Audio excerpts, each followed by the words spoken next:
बच्चों, last class में हमने एपिस्टेसिस पढ़ा था कि एपिस्टेसिस क्या होता है, उसी को हम आगे बढ़ाते हैं। एपिस्टेसिस क्या था वो अपनी स्टोरी याद कीजिए। एक फैमिली का बड़ा भाई जो डोमिनेंसी शो कर रहा था, फिर उसको दूसरी फैमिली के कोई दो छोटे भाई आते हैं और उसको सरप्राइज करके या डांट कर चले जाते हैं। ये स्टोरी मैंने आपको सुनाई थी। तो एपिस्टेसिस क्या होता है? एपिस्टेसिस क्रोमोसोम्स पर पाए जाने वाले जो जीन्स हैं, आप जानते हैं भाई, अब आप जानते हैं कि क्रोमोसोम्स पर जो जीन्स प्रेजेंट होते हैं वो पेयर में प्रेजेंट होते हैं। तो ये जो पेयर है वो अलील के फॉर्म्स में होते हैं। ये अलील क्या हुआ एपिस्टेसिस कि भाई एक जो जीन है वो जीन जो दूसरे जीन से कोई रिलेशन नहीं रखता है, लेकिन दूसरे जीन का होमोजाइगस रिसेसिव कंडीशन अगर पहले जीन को सप्रेस करता है, दबाता है, उसी को एपिस्टेसिस कहा जाता है। बोर्ड पे लिखा हुआ हम बाद में पढ़ेंगे, पहले आप मेरी बात ध्यान से सुनिए। एपिस्टेसिस क्या हुआ? दो क्रोमोसोम्स हैं हमारे पास, एक क्रोमोसोम है होमोलोगस, ये इसके क्रोमेटिड्स हैं, सिस्टर क्रोमेटिड्स जिन्हें कहते हैं। यहाँ पर हमारा एक ये जीन प्रेजेंट है, ये ए है और ये स्मॉल ए है। यहाँ पर भी हमारा दूसरा जीन प्रेजेंट है जो स्मॉल बी हो सकता है। तो ए भाई ये कैपिटल ए जो है वो इस स्मॉल ए के ऊपर डोमिनेंट है। क्लियर है? ये जो कैपिटल ए है वो इस स्मॉल ए के ऊपर डोमिनेंट है, लेकिन ये भाई इस बी वाले जीन का इस ए से कुछ भी लेना देना नहीं है। दोनों अलग अलग है, दोनों की पोजीशन अलग है, दोनों का लोकस अलग है, एक दूसरे से इन्हें कोई मतलब नहीं है। लेकिन स्टिल कई केसेस में ये जो बी वाला जीन होता है, मतलब ये जो एलीलिक फॉर्म है, वो ऊपर वाले जीन्स को या अपने नियरेस्ट जीन को सप्रेस कर देते हैं, उसको एक्सप्रेशन देने नहीं देते हैं डोमिनेंट होने के बावजूद भी। क्लियर? हालांकि इस बी का इस ए पर कोई इफेक्ट नहीं पड़ना चाहिए, लेकिन बहुत सारे केसेस में ये बी वाला जो नॉन एलीलिक फॉर्म है ए का, ए वाले जीन का नॉन एलीलिक फॉर्म है, वो ए जीन को क्या कर रहा है? सप्रेस कर रहा है। That is called epistasis. अब आते हैं हम इसकी डेफिनेशन पर। तो इसकी डेफिनेशन क्या है? ये एक ऐसा फिनोमेना है जो कि सप्रेस करता है जीन के एक्सप्रेशन को। और कौन करता है?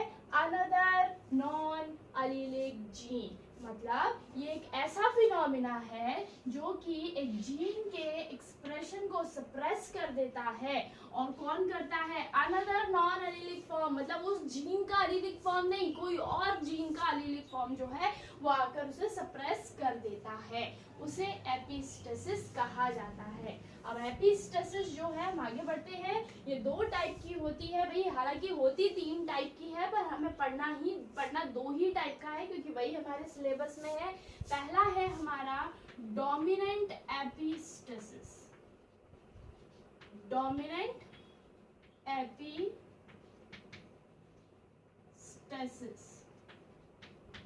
ठीक है। दूसरा है रिसेसिव एपिस्टेसिस।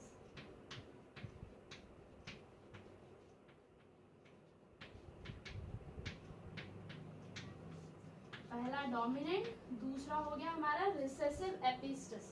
भाई नाम से ही याद रखिए, डोमिनेंट एपिस्टेसिस का मतलब क्या हो गया? जो जीन सप्रेस करेगा वो डोमिनेंट होगा।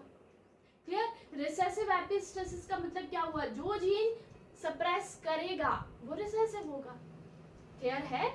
जब डोमिनेंट एलीलिक फॉर्म किसी जीन के एक्सप्रेशन को दबाएगा वो डोमिनेंट एपिस्टेसिस होगा, और जब रिसेसिव फॉर्म में वो किसी दूसरे जीन के एक्सप्रेशन को दबाएगा वो रिसेसिव एपिस्टेसिस कहलाता है। एक डोमिनेंट रिसेसिव एपिस्टेसिस भी होता है जिसमें एक फॉर्म जो है डोमिनेंट होता है, दूसरा फॉर्म रिसेसिव होता है, जो दूसरे जीन के एक्सप्रेशन को रोक देता है या एक्सप्रेशन देने नहीं देता है। क्लियर है? तो वो हमें बहुत ज़्यादा डिटेल में नहीं पढ़ना है, केवल इन्हीं दोनों को हम डिटेल में स्टडी करेंगे। तो शुरू करते हैं हम अपना डोमिनेंट एपिस्टेसिस। चलिए तो शुरू करते हैं हम अपना dominant epistasis. First type of epistasis क्या है इसमें कि डोमिनेंट एपिस्टेसिस क्या होता है? देखिए डोमिनेंट एपिस्टेसिस ये हुआ, ये फिर से हम अपना क्रोमोसोम बनाते हैं, ठीक है, वही हमने 2 जीन लिए, एक जीन हमारा यहाँ हो गया, ये इसका एलीलिक फॉर्म और ये दूसरा, ठीक है।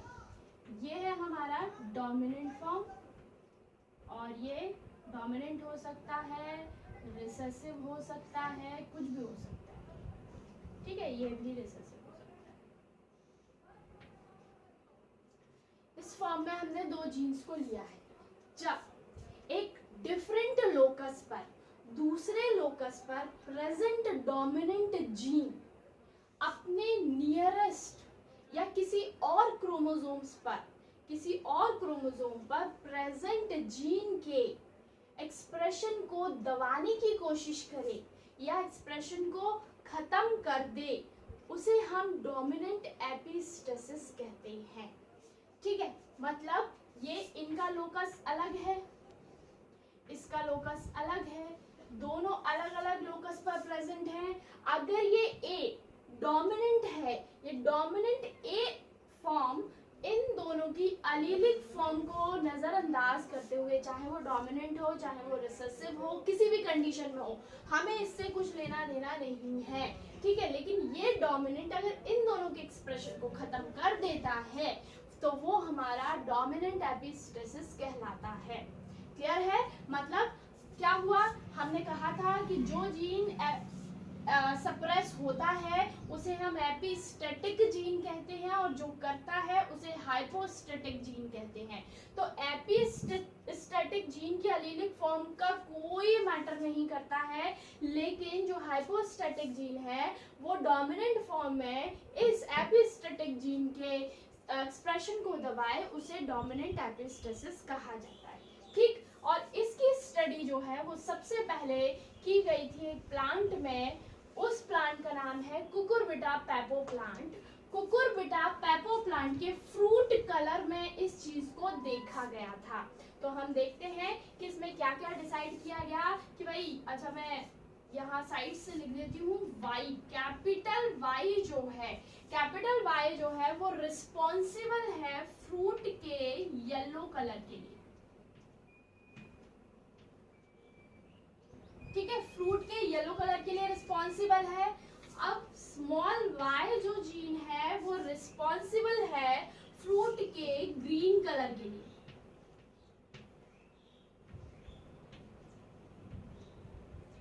क्लियर है। अब यहीं पर हमारा W जो है वो एक डोमिनेंट जीन है जो कि क्या काम करता है, ये जो है वो फ्रूट के वाइट कलर के लिए रिस्पॉन्सिबल है।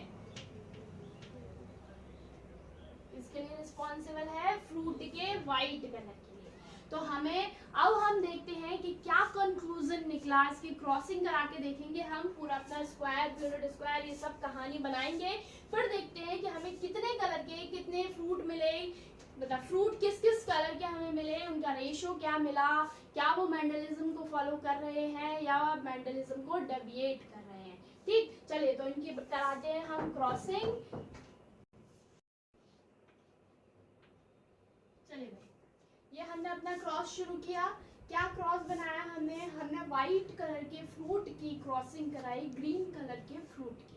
व्हाइट कलर के फ्रूट का जीनोटाइप हमने लिया capital W, capital Y and capital Y, ठीक है। देखिए कैपिटल W डोमिनेंट फॉर्म में है तो ये इसके एक्सप्रेशन को नहीं शो होने देगा, ठीक है। ये चीज हमें आगे चलकर पता चली थी, लेकिन अभी हम देखते हैं कि कैपिटल ये व्हाइट कलर का फ्रूट है, ये हमारा ग्रीन कलर का फ्रूट है, स्मॉल w, स्मॉल y, ठीक। तो स्मॉल w का हमने कोई इंपॉर्टेंस नहीं लिया है, स्मॉल y ने अपना एक्सप्रेशन दिया और फ्रूट का कलर क्या हो गया, ग्रीन हो गया, क्योंकि हम डोमिनेंट एपिस्टेसिस पढ़ रहे हैं। ये रिसेसिव कंडीशन में है तो ये इसके एक्सप्रेशन को नहीं दबाएगा, याद रखना, ठीक। चलिए तो ये हो गई हमारी पैरेंटल जनरेशन, गैमीट्स का फॉर्मेशन हुआ, यहाँ हमारे गैमीट्स बने, ठीक है।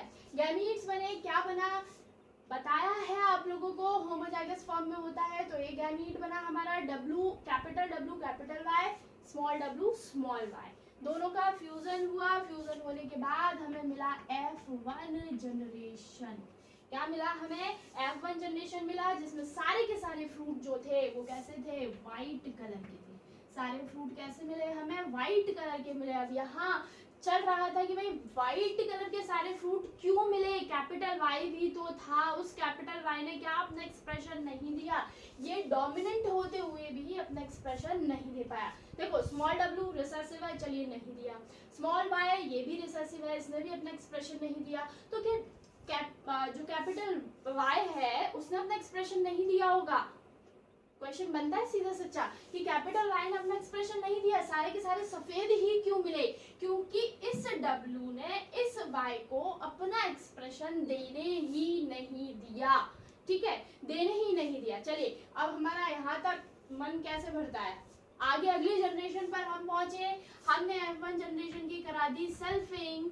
तो सेल्फिंग कराने के बाद क्या हुआ, सेल्फिंग कराई हमने, हमें 4 और 4 8 टाइप के जो है वो गैमीट मिले। 4 गैमीट हमारे मेल जनरेशन के और 4 गैमीट जो है वो फीमेल के हमें मिलते हैं। अब हम ड्रॉ करते हैं हमारा प्यूनिट स्क्वायर, जिसमें हमें 16 प्रोजेनीज मिलने वाली हैं। ये हमारा प्यूनिट स्क्वायर बनके तैयार है, हमें F2 जनरेशन की 16 प्रोजेनीज जो है वो मिल गई हैं। अब जरा हम इनका कलर जो है वो डिसाइड करेंगे। वहाँ कॉर्नर में मैंने लिख दिया है कि वाई कलर का डोमिनेंट जीन जो है वो येलो कलर को बताएगा, स्मॉल कलर का जो वाई जीन है वो वाइट कलर को बता रहा है, सॉरी ग्रीन कलर को, और जो कैपिटल डब्ल्यू जीन है वो वाइट कलर को शो करेगा। क्लियर है, चलिए तो देखते हैं हम क्या है। यहाँ पर पहला कॉम्बिनेशन हमें क्या मिला, capital W capital W capital Y मिलता है। तो capital W capital W capital Y हमारी पेरेंटल जनरेशन भी थी। कलर क्या था उसका, कलर था उसका वाइट, यही कलर था वाइट। चलिए दूसरे ब्लॉक में देखिए, कैपिटल डब्ल्यू फिर से 2 कैपिटल डब्ल्यू है तो इसका भी कलर क्या होगा, वाइट होने वाला है। आगे देखिए कैपिटल डब्ल्यू है, कलर वाइट, इसका कलर वाइट। ठीक है, यहाँ पे देखिए कैपिटल डब्ल्यू है, अगेन व्हाइट कलर का फ्लावर हमें मिलने वाला है। यहाँ भी हमें व्हाइट कलर का फ्लावर मिलेगा क्योंकि दूसरा जीन जो है वो रिसेसिव है। ये भी व्हाइट कलर का होगा क्योंकि कैपिटल डब्ल्यू यहाँ पहले से बैठा हुआ है, it is also a white colour flower. ठीक, नेक्स्ट व्हाइट, मतलब सारे फ्लावर हमें सफेद ही मिलने वाले हैं क्या, ये भी व्हाइट होगा, ये भी व्हाइट है, कैपिटल डब्ल्यू है इसके पास भी, ये भी व्हाइट इन कलर होगा। तो फिर भाई आगे क्या कलर मिलने वाले हैं हमें, यहाँ कैपिटल डब्ल्यू हमें नहीं मिल रहा है, स्मॉल डब्ल्यू मिल रहा है, किसके साथ, कैपिटल वाई के साथ मिल रहा है। तो यहाँ कैपिटल वाई को अपना एक्सप्रेशन देने का मौका मिला और फ्लावर का कलर जो है वो येलो हो गया। फ्लावर का कलर कैसा हो गया, येलो हो गया। सेम विद दिस, इसका भी फ्लावर का कलर कैसा होगा, येलो, क्योंकि कैपिटल क्या है भाई, कैपिटल वाई है और स्मॉल डब्ल्यू है जो अपना एक्सप्रेशन नहीं दे रहा है। यहाँ पर कलर क्या होगा, ये भी येलो ही कलर होगा। अब बचता है हमारा कौन सा, सबसे लास्ट वाला, डबल होमोजाइगस कंडीशन है, तो ये कलर हमें मिलेगा ग्रीन। कौन सा कलर मिलेगा, ग्रीन कलर जो है वो हमें देखने को मिलेगा क्योंकि स्मॉल वाई जो है वो ग्रीन कलर, पेरेंटल जनरेशन, याद कीजिए पेरेंटल जनरेशन थी है हमारी। ठीक, तो अब जरा हम इसके रेशो की बात करते हैं। हमें क्या क्या फिनोटाइपिक रेशो को देखिए क्या क्या मिला हमें मिला व्हाइट कलर का फ्लावर, हमें मिला येलो कलर का फ्लावर और मिला ग्रीन कलर का फ्लावर। तो फिनोटाइपिक रेशो हमारा क्या बनने वाला है, फिनोटाइपिक रेशो हमारा बनेगा व्हाइट रेशो येलो ग्रीन, यही बनेगा व्हाइट येलो एंड ग्रीन। तो व्हाइट कलर काउंट कीजिए कितने मिल रहे हैं आपको, 1 2 3 4 5 6 7 8 9 10 11 एंड 12। तो व्हाइट कलर के फ्लावर आपको 12 मिले हैं, येलो कलर के फ्लावर आपको 3 मिले हैं और ग्रीन कलर का फ्लावर आपको 1 मिला है। केवल एक ही फ्लावर था जो ग्रीन कलर का मिला। तो रेशो हमारा क्या हो गया, फिनोटाइपिक रेशो 12:3:1 होना क्या चाहिए था, 9331, जो कि फॉलो नहीं। अब इस रिजल्ट को देखकर साइंटिस्ट बड़े परेशान थे। क्यों परेशान थे, इसके पीछे रीजन था कि भाई ऐसा एकदम से ज्यादा 12 प्रोजेनी, 16 में से 12 प्रोजेनी जो है वो सफेद कलर की क्यों मिली। तो उन्होंने जीनोटाइप्स को स्टडी किया, स्टडी करने के बाद ये कंक्लूजन निकाला कि ये जो कैपिटल W वाला जो जीन है वो एक एपिस्टेटिक डोमिनेंट जीन है जो कि डोमिनेंट एपिस्टेसिस को शो कर रहा है। ठीक, और ये चाहे दूसरा हमने फॉर्म कौन सा लिया था, दूसरा फॉर्म हमने लिया था कैपिटल Y स्मॉल w, ये कैपिटल हो रिसेसिव, सॉरी कैपिटल हो, स्मॉल हो, डोमिनेंट हो, रिसेसिव हो, कोई भी फॉर्म में हो, लेकिन कैपिटल W जो है वो इन दोनों में से किसी का एक्सप्रेशन जो है वो देने की परमिशन नहीं देता है। मतलब एक कैपिटल W एक डोमिनेंट ऐसा जीन है जो क्या काम कर रहा है, दूसरे एलीलिक फॉर्म्स को एक्सप्रेस होने नहीं दे रहा है। तो कैपिटल W क्या हो गया, एपिस्टेटिक जीन, और कैपिटल Y और स्मॉल y क्या हो गए हमारे, हाइपोस्टेटिक। क्लियर है। तो यहाँ से ये हमारा डोमिनेंट एपिस्टेसिस जो है आई थिंक आपको समझ आ गया होगा। सिंपल सी बात, वर्ड से याद रखना है, डोमिनेंट एपिस्टेसिस मतलब एपिस्टेसिस शो करने वाला जीन डोमिनेंट होगा। क्लियर है। चलिए दूसरी बात करते हैं हम, रिसेसिव एपिस्टेसिस, उसे भी हम ऐसे ही एक चार्ट के थ्रू जो है वो समझेंगे। ठीक, recessive epistasis second type of are epistasis. इसमें क्या है भाई, इसको जो है स्टडी किया गया था माइस के कलर के साथ। आप लोगों ने नॉर्मली चूहों को देखा ही होगा। ठीक, तो उसके एक तो हमें वाइट कलर का चूहा दिखाई देता है, एक जो है वो डार्क ब्राउन, कुछ ब्राउनिश कलर का जो है वो चूहा नजर आता है, और एक माइस नजर आता है हमें ब्लैकिश कुछ कलर का नजर आता है। ठीक है, कुछ जो माइसेस होते हैं वो ऐसे होते हैं जिनके ऊपर हमें कुछ स्पॉट्स जो है वो नजर आते हैं। ठीक, तो उन्हीं 3 वैरायटीज के बारे में हम बात करेंगे। जो व्हाइट कलर का माइस होगा उसे हमने एल्बिनो कहा है। ठीक है, एल्बिनो के बारे में मैं आपको समझा चुकी हूँ पहले ही। व्हाइट कलर का जो माइस होगा वो क्या होगा, एल्बिनो होगा। क्लियर। अगॉटी जो माइस होता है वो क्या होता है, अगॉटी जो माइस है उसमें क्या किया जाता है, जो नॉर्मल माइस है उसके ऊपर येलो, ब्राउन या ब्लैक कलर के कुछ स्पॉट या बैंड्स जो हैं वो हमें नजर आते हैं। ठीक है, तो अगॉटी माइस को आप कह सकते हैं डार्क ब्लैक कलर का जो माइस होता है। ठीक, और जो एल्बिनो आपको बता ही दिया व्हाइट कलर का है, और कलर्ड माइस हमारा जो नॉर्मल ब्राउनिश शेड का जो माइस है उसको हमने कलर्ड माइस कहा हुआ है। ठीक है, तो 3 कलर के बारे में हमने बात किया। अगॉटी हमारा क्या हो गया, व्हाइट टाइप का माइस है। ठीक, कलर्ड माइस है जो नॉर्मली हमें ब्राउन कलर का नजर आता है, और जो हमारा एल्बिनो है वो बिल्कुल व्हाइट माइस के बारे में बात की गई है। ठीक, जो कैपिटल ए है वो अगॉटी माइस को शो करेगा, क्योंकि कैपिटल ए में क्या होता है, व्हाइट टाइप का माइस है, इसमें येलो, ब्राउन या ब्लैक कलर के बैंड्स जो है वो हमें माइस की बॉडी पर नजर आते हैं। जो कैपिटल सी है वो कलर्ड माइस को रिप्रेजेंट करता है। कलर्ड माइस हमारा कौन सा हो गया, जो नॉर्मल ब्राउन कलर का हमें दिखाई देता है, लाइट ब्राउन कलर। ठीक है, अगर दोनों कैपिटल जीन हमें मिलते हैं, capital C plus capital A मिलता है, तो वो माइस अगॉटी ही होगा।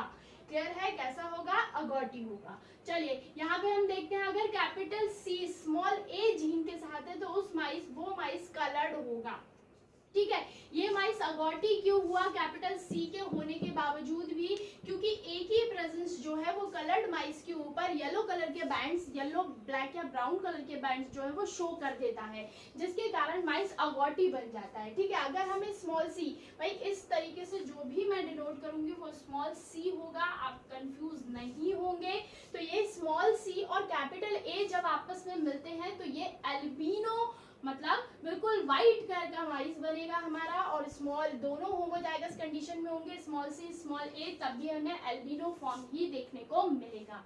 ठीक है, चलिए तो हम इसकी क्रॉसिंग कराते हैं। हमने पेरेंटल जनरेशन में पेरेंटल जनरेशन में 2 माइस लिए, एक अगॉटी और दूसरा लिया हमने एल्बिनो।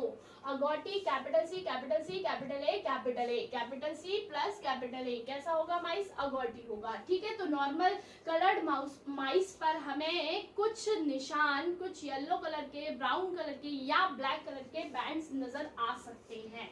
ठीक, एल्बिनो क्या है? प्योर होमोजाइगस फॉर्म है, डबल रिसेसिव फॉर्म आपको नजर आ रहा है, तो ये हमारा क्या होगा? एल्बिनो फॉर्म होगा। दोनों का गैमीट फॉर्मेशन हुआ, गैमीट हमारे बनकर तैयार हुए और हमें मिल गई F1 जनरेशन। भाई इस चीज को मैं ज्यादा एक्सप्लेन नहीं कर रही हूँ, हर बार आपको समझा दिया गया है। F1 जनरेशन मिली जिसमें हमें माइस जो है वो कैसे मिलने चाहिए? Capital C plus capital A, सारे के सारे माइस अगॉटी मिलने चाहिए या नहीं? देखिए वहां पर कैपिटल सी जब कैपिटल ए के साथ मिलता है, कैपिटल सी ने अपना एक्सप्रेशन दे दिया किसके लिए? कैपिटल सी कलर्ड माइस को बता रहा है, कैपिटल ए ने भी अपना एक्सप्रेशन दिया किसके लिए? उस पर बैंड्स शो करना शुरू कर दिए, तो माइस कैसा हो गया? अगॉटी हो गया पूरी तरीके से। फिर हमने सेल्फिंग कराई, सेल्फिंग कराने के बाद हमें 4 जो हैं वो ये 4 फॉर्म जो है वो नजर आए। फिर इसके बाद हमने वही अपना F2 जनरेशन के लिए अपनी नेक्स्ट क्रॉसिंग करवाई। क्रॉसिंग जो है बच्चों, इसका चार्ट मैं आपको प्रिपेयर नहीं कर पाऊंगी, ये चार्ट आप खुद प्रिपेयर करेंगे और मुझे इस वीडियो के लास्ट में बिल्कुल आप इसका रेशो जो है कमेंट बॉक्स में लिखकर भेजेंगे कि आपका रेशो क्या निकला, और इसको हम डिस्कस करेंगे अपने अगले नेक्स्ट लेक्चर में। देखते हैं आप में से कितने लोग हैं जो मुझे इस का रेशो, फिनोटाइपिक रेशो बताएंगे कि कितने आपको अगॉटी मिले, कितने कलर्ड मिले और कितने एल्बिनो मिले। तो फटाफट से अपना अपना रेशो जो है सॉल्व कीजिएगा। F2 जनरेशन निकालिए, वही 16 प्रोजेनीज निकालिए, रेशो निकालिए, फिर उसको हम नेक्स्ट लेक्चर में अपना आगे कंटिन्यू करेंगे और नए टॉपिक्स के साथ मिलते हैं अगले लेक्चर में।